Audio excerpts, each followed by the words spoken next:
Okay.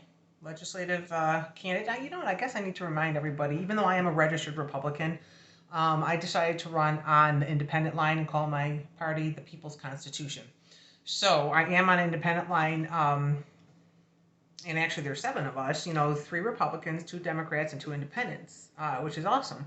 So there's a contest. So what I wanted to make sure I brought to people's attention, was there's my sign, and I'm sure you've seen it. I've gotten so much positive feedback. I had one somewhat negative. You know, she signed my petition to run, and when I made the sign, she says, "Well, I kind of think that's a little bit too militant. I need something more pro-life." And I says, "Well, I don't have anything more pro-life." I says, "However, I personally believe that my ability to defend me and my own against harm or or even death is more pro-life than you can imagine." And so, I think that sign is pretty pro-life. One of the first words you see is God, guns, and grit. So, that's what Allegheny County is really made of.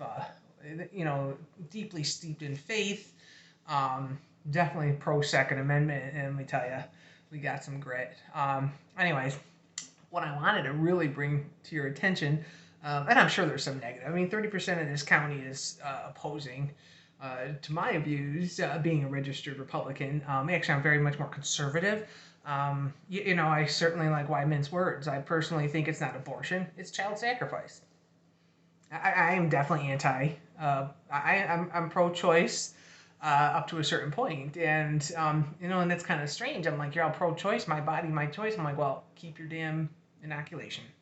This is my body and my choice not to inoculate. Simple. So but anyways, that's a whole different digression. But what I wanted to bring to the attention is, so my postcard here, you probably have seen that. A lot of people have been taking it down in certain towns, which is fine, because it just kind of shows that they might be a little, I don't know, intimidated. I'm not really sure why they would take it down, but nonetheless, it too says an unwavering dedication to God, country, and integrity. Just like the sign here has God, guns, and grit. So, just wanted to make sure that everybody is aware that my obedience to God comes first. And that's like some of the things that when you hear, you may have heard rumors or whatever, it's like, I don't back down. I'm like, because you know what? In the Bible, it tells you that if you don't address something, you're almost implicit in the actual act. You can't come across something if you know someone's about to do something wrong. You should say, hey, you should step in. I certainly wouldn't let anything go unanswered if it was directed at me personally. I'm like, and if I found out someone was going to try and rob a bank, I should most likely say, hey, that may not really be a good idea. Not that I would be as responsible, for the bank robbery itself. And this is, but biblically, it is you're pretty implicit in the crime itself if you don't address something that you see. So, and I've always had this, and I have it in my house. It's out of Joshua in 24. As for me and my house, we shall serve the Lord. And so, by and far, my obedience to God comes first. And every Easter, I go to church in Canasrega, and I like the Saturday Vigil Mass. And in the Catholic faith, there's 8 readings, and I always volunteer to read the Old Testament from the Book of Genesis. And it's a creation story, and then it's Abraham and Isaac, and I almost come to tears every single time I think that he was actually willing to sacrifice, Isaac, God's. I'm like, wow, and think, and his obedience saved his son's life. So, anyways, on to, and that is obedience to God is number one, and so that's why God appears in that sign and on my postcard. And another really cool thing is I found, and of course everybody, oh, that's not how I interpret that. And I'm like, well, I most certainly interpret Isaiah 33:22. The Lord is our judge, the Lord is our lawgiver, and the Lord is our king.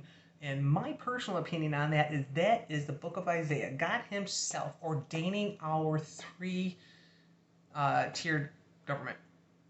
obviously the judge is the judicial branch, the lawgiver is our legislative branch, and the king is our executive branch. I'm like, so when God ordained something like this, you sure as hell better be obedient to that constitution that governs this form of government.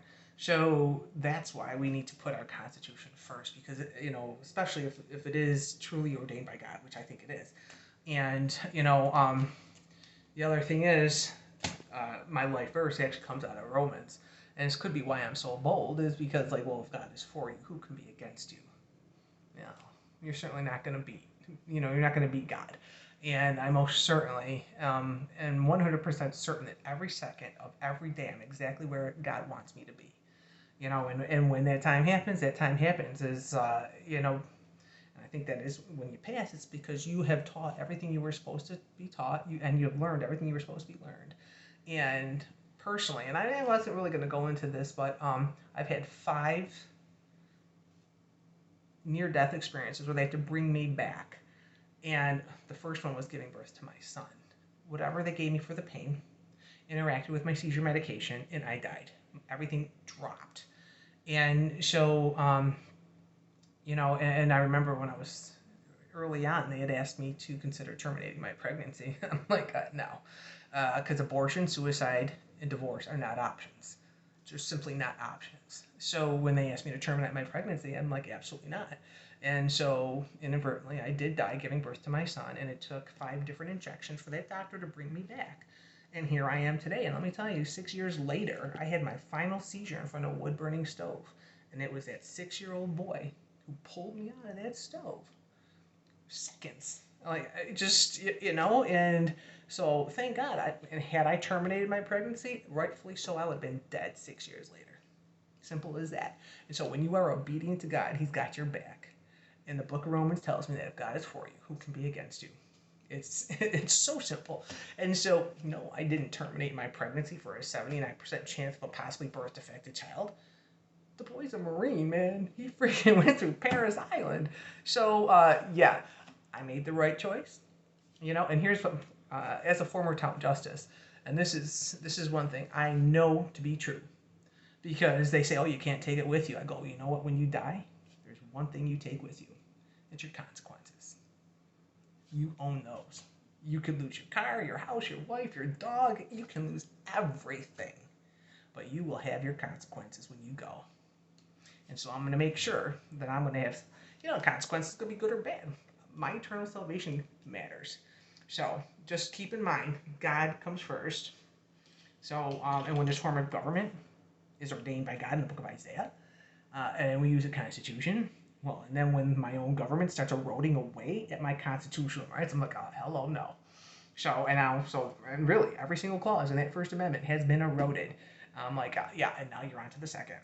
That's going to be a tough one. That's a revolution in the making. And I'm hoping, that's bad. So it would be nice if this county actually stepped up and started protecting our constitutional rights instead of telling people you have to stay home, and while New York State's letting prisoners out of jail. That ain't right.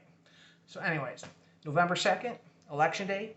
Hope to see you there. Well, I won't see you there, but hopefully cast your vote for Toe Jack. All right, thanks.